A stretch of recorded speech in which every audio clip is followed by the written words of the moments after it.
Ahojte, vítajte v Levanderii Tomášikovo. Nachádzame sa pri obci Tomášikovo a staráme sa o toto krásne levandulové pole. Máme tu tisícky levandul kvitnutých. Máme hlavne levandulu angustifoliu, to znamená, že levandulu lekárskú, ktorú používame do rôznych produktov, do rôznych dekoračných výrobkov.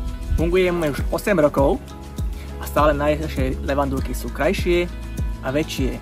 Máme stále viac a viac produktov pre vás. V Tomášikove, okrem našej levandule, tu nájdete iné atrakcie ako rekreačné jazero, vodnikolový mlyn, kaštiel, parčík a iné krásne miesta.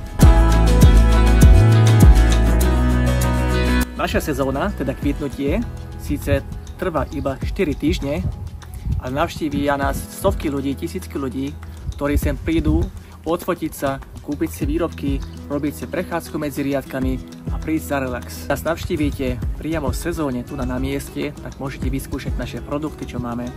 Sirupy, víno, med a ďalšie výrobky, ktoré vyrábame. Potom neskôršie si môžete objednať cez náš webovú stránku, náš internetový obchod www.levanderia.sk.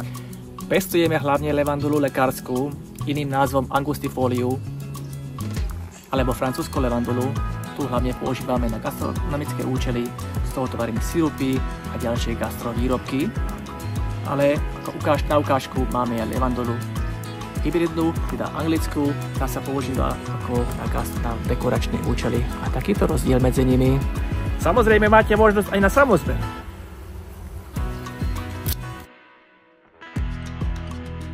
Takéto krásne kvety si môžete pre seba nastrihať.